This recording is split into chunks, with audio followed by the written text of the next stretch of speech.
My name is Michael Conahan, and it is with great pleasure and honour today that I'll be introducing Ron Manners.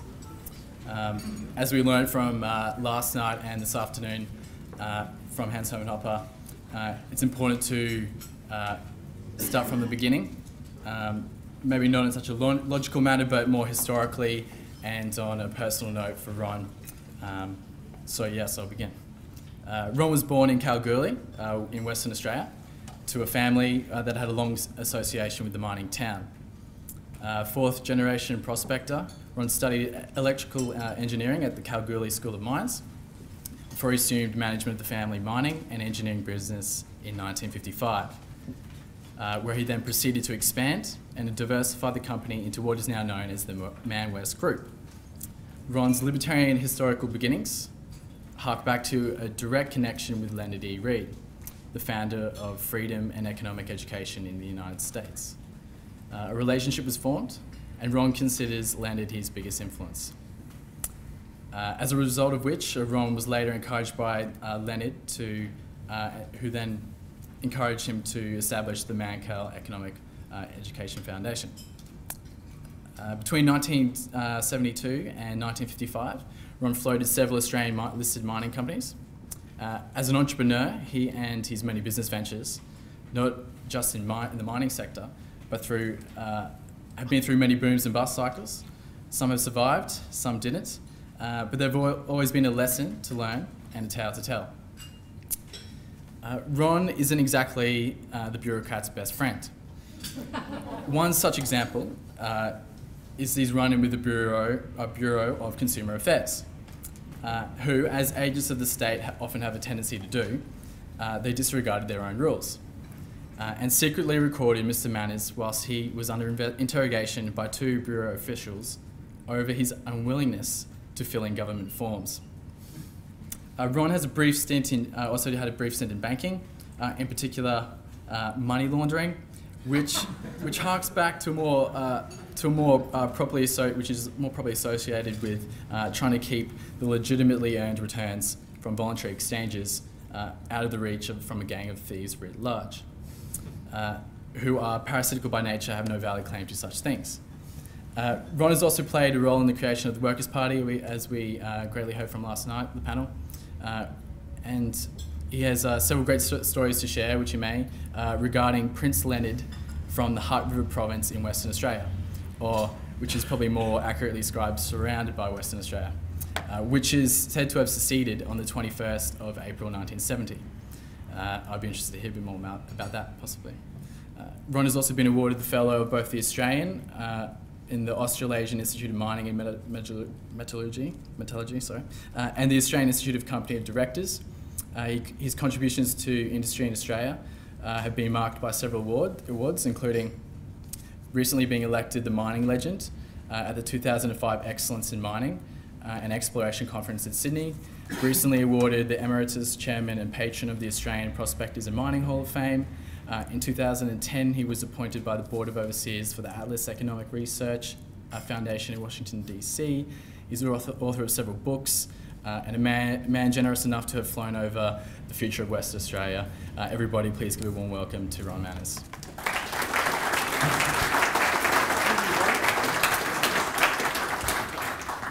Thank you, Michael. You missed the most important thing. Every Wednesday night at the Exchange Hotel in Kalgoorlie, I played clarinet with a little jazz band, and that made the rest of the week bearable. so listen, folks, it's great to be here. Let me start at the beginning. Sitting in church last Tuesday morning at one of my friend's funerals, he was 49, and I was making a few notes on a piece of paper, and it reminded me of my father, my late father, who I always remember on Sunday nights. He used to, in church, have a little note paper and make lots of notes. At one stage I said, "Dad, what's with the bit of paper?" And he explained that he was working out whether he could pay the staff and the creditors the following Thursday. That's the sort of pressures and disciplines that people in business get used to. It's the sort of pressures that the people, the bureaucrats that try to run our lives, have no idea of what we're talking about. It's what made me fully understand the words of Ayn Rand when I saw her write the following.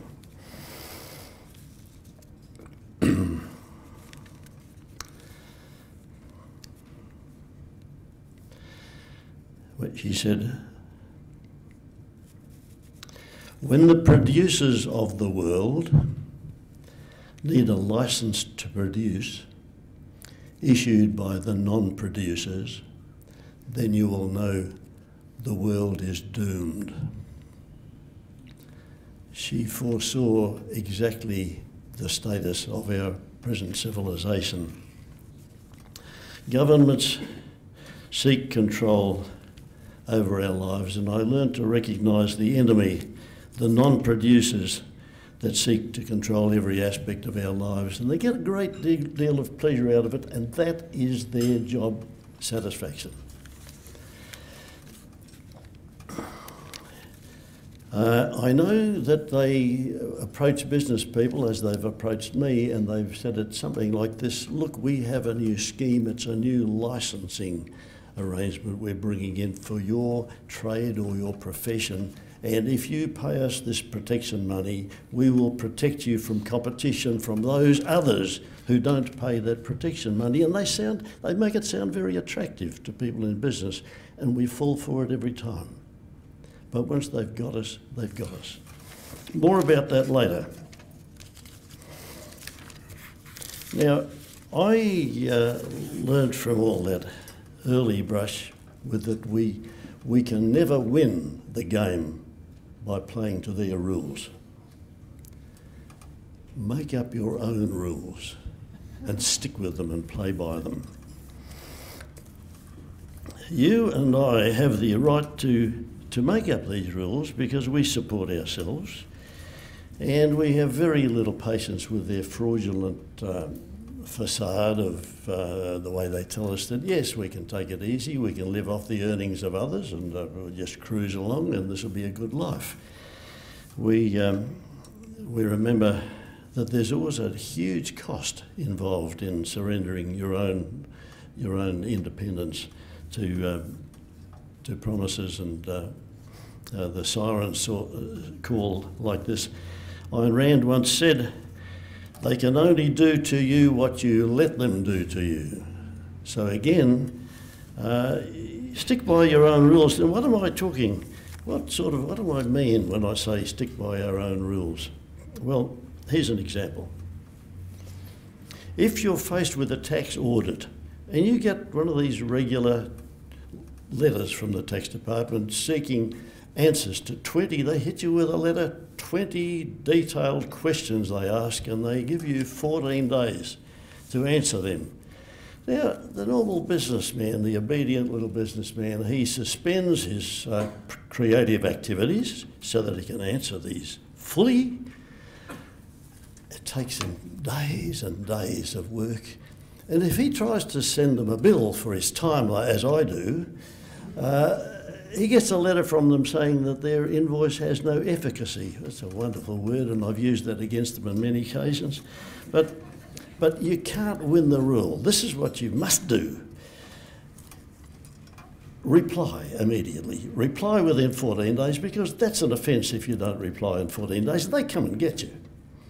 Reply, but don't use their reference number on your reply, and don't refer to the date of their letter. Give them 20 answers, but 20 answers to 20 entirely different questions. You've complied with the law.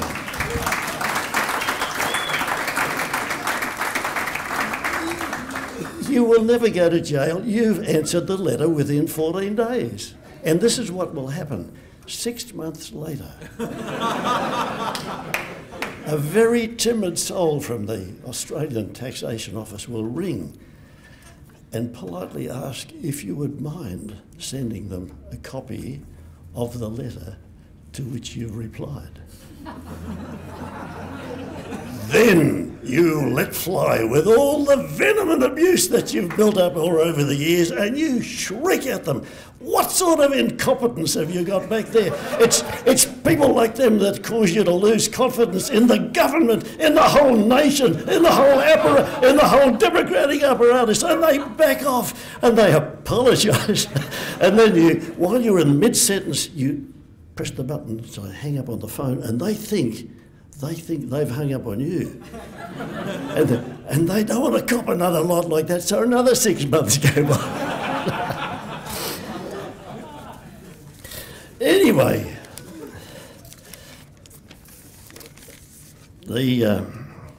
I've spent 50 years really enjoying my relationship with the bureaucracy, and I'm usually terribly polite. With a name like Manners, you learn to be very polite to them. So it's helped me become a joyous libertarian, whereas it's much better to be a joyous libertarian than a bitter revolutionary, burnt out crust of a person. But I enjoy this, and it's even doubly easy to be a joyous libertarian if you can do it at a profit. And please help me make a profit. I still have got some copies of my book, which really outlines my adventures. It's called The Heroic Misadventures. It started off being my own story, but I realised during the last 40 years, which I picked up 40 years because the previous book I'd written finished in, this is wonderful, there's one copy left. Yes, be quick. Now, here it is, $70, we take cash, credit cards, your mothers-in-law. Anyway,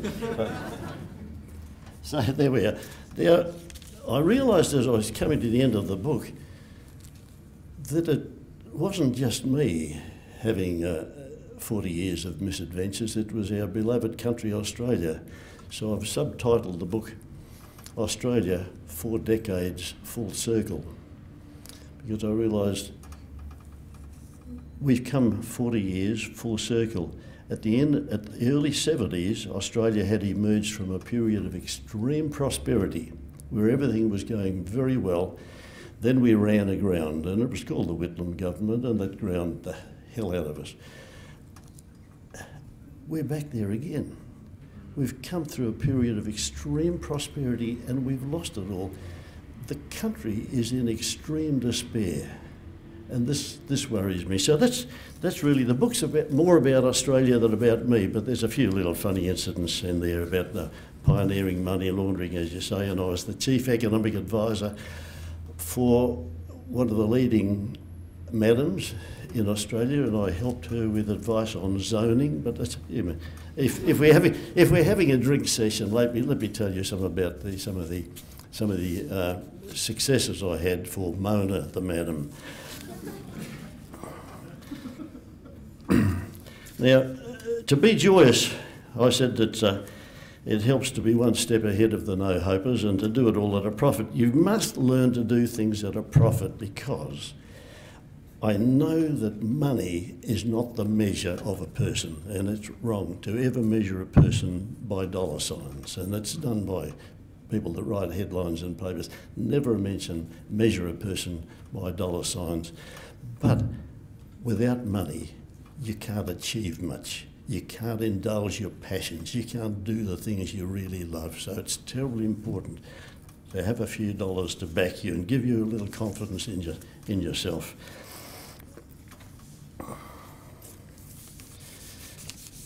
Now, one of the inspirational figures who got me started, and that he's reflected in some of the themes in the book, was a fellow called Harry Browne, who was mentioned by Mark Tier last night. Harry Browne wrote a wonderful book.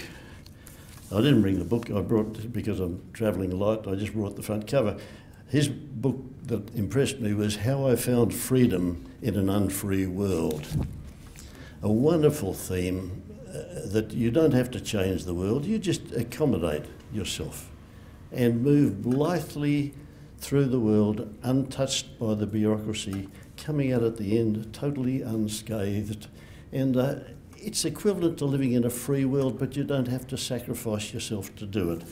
Harry Browne I got to know very well. I used to spend time with him in Zurich, where he spent a lot of, he lived in Zurich for quite a few years. He was, at one stage, he was the American libertarian candidate for the presidency, and he was also, back in the 80s, one of the hard money, sound money gold gurus who used to travel the world lecturing on hard money. And he said to me one day, he said, "Ron," he said, "people keep asking me this question." He said, "They keep asking me which is the best country in the world." And I said, "Well, that's a good question. What's the answer?" He said, "That's a stupid question." He said, "There really are three questions. First, what is the best country in the world in which to live? Second, the best country in the world in which to work. And the third question is the best country in the world in which to invest." And he said, "Only have there been brief moments where the answer may have been the same for the three questions." But he said, if you're fortunate enough to work with your mind and not so much with your hands, you can have the best of each world. Now, when I say work with your hands, my great mate Jeff McNeil is a dentist. Now, you couldn't have taken advantage of this advice from Harry Browne because you had to be working where your hands were on your dental practice. Now, a lot of us work with our minds. You can choose the best country, you can live there.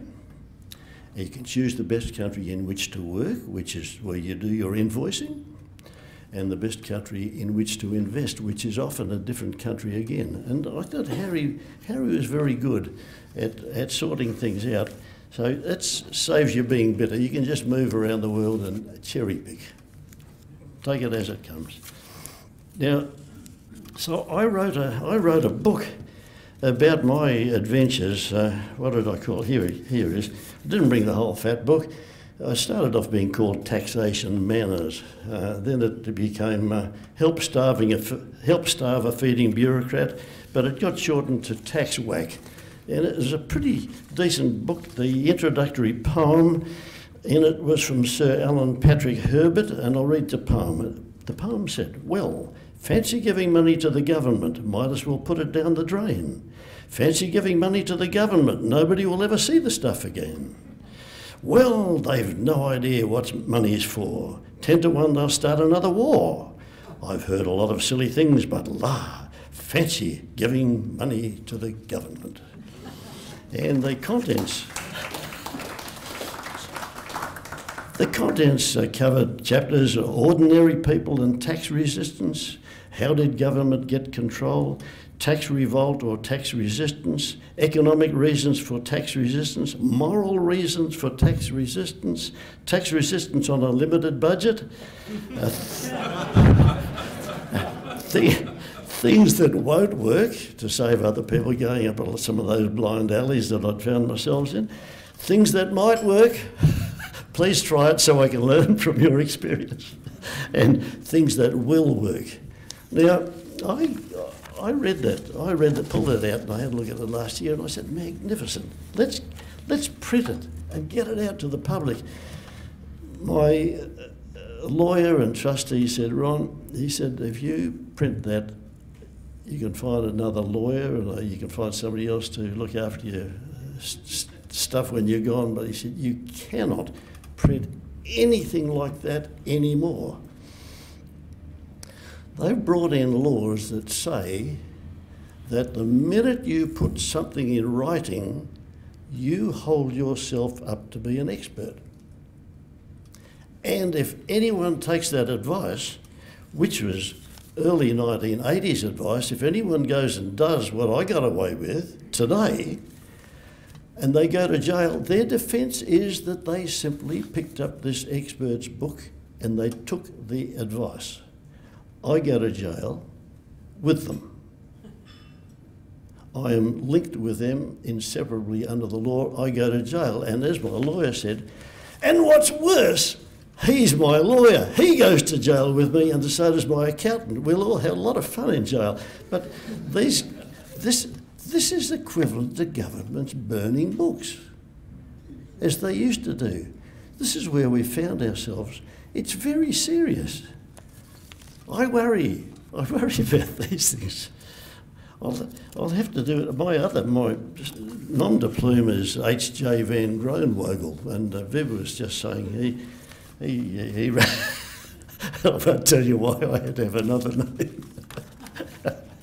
But anyway, that's what we've come to. This is a very serious thing, and I'm glad guys like you are on our side, and you can save the country from all this sort of stuff.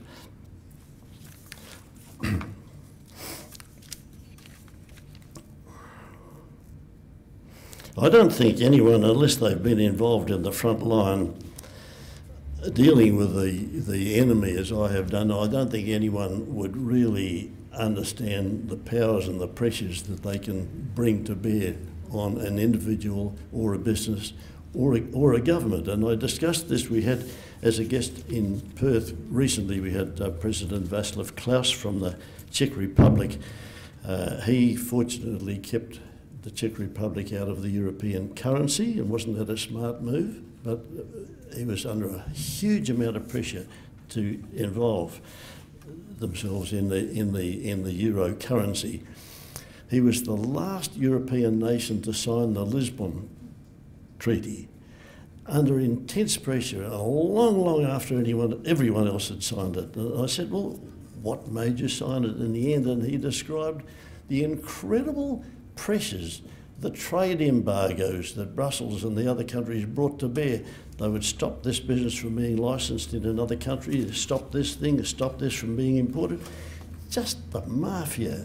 It's just unbelievable pressure. And in the end, he said, for the sake of his country, he had to sign that treaty, although it was absolute crap from beginning to end. And they're the pressures. Now, when they bring pressures to you, you might be in business, they can actually cut off your suppliers.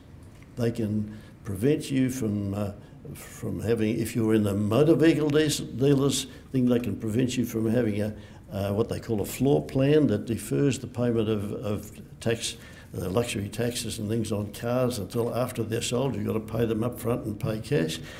The pressures they can bring to bear are absolutely unbelievable. They have a vision, and that they just have a vision of us all being sheep with a little numbered tag hanging on our ear and paying our taxes on time and complying completely.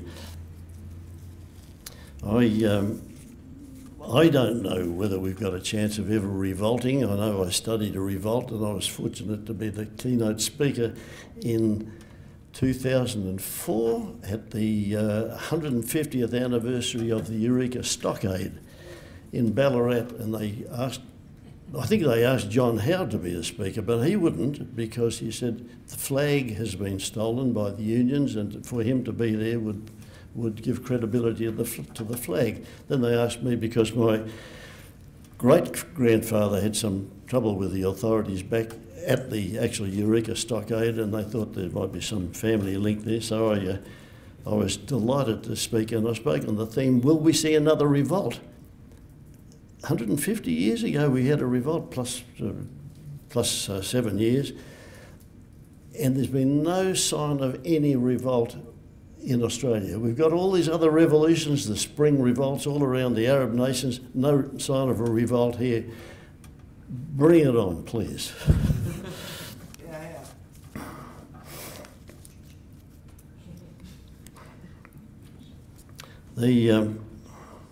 I mentioned just briefly last night that it is possible for states or any state to secede from the Commonwealth.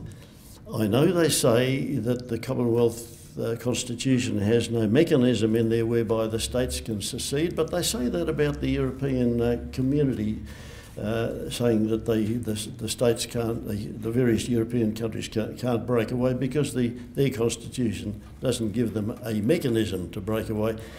But the sheer laziness of the federal government and the rulers of this country has brought about a situation where it's this simple for any state to secede. For a start, the federal government and the tax department are too lazy to collect the taxes themselves. They've contracted that out on a slave labour basis to all the employers who must, by law, steal money from the pay packet of everyone that works with them and for them.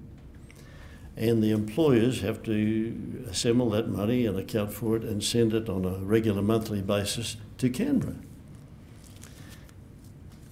So all that has to happen for any state to secede is for the employers' organisations to write and say to all the employers, hey, maybe from the 1st of January, this is all you need to do. Keep collecting the taxes as you're doing, because that's what you've got to do. If you don't collect the taxes, you've got a problem.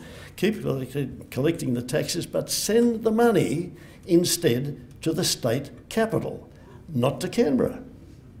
So you're complying, you're collecting the taxes, and you're sending it to the state capital. All's well. All the states would be doing would be to cut out the middleman. And that's what we all do in difficult times. We cut out the middleman to make our own economies more viable.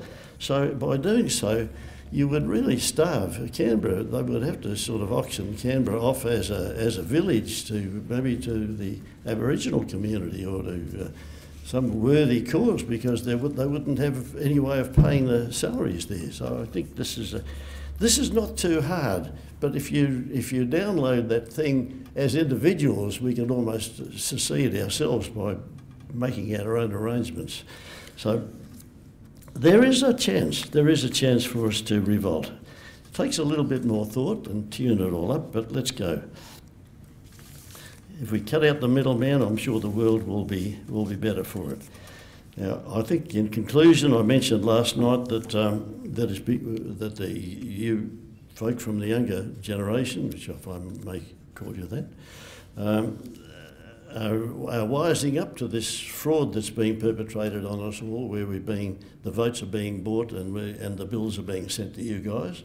As I think I described it last night, that the votes of the brain dead are being bought and paid for by the unborn. This is not a new phenomenon, because President Hoover back in 1929 made that famous quote. He said, "Blessed are the young, for they will inherit the national debt." So that's as upfront about the plans that the politicians have for you, and I really haven't any idea why you should be accommodating to help them in their plans for us. So really, to conclude, you might wonder, is Ron an optimist? We heard last night, Hans didn't seem to be an optimist. I am an extreme optimist for two reasons. One is that I've seen the enemy, and I've had a lot to do with the enemy, and they are absolutely hopeless.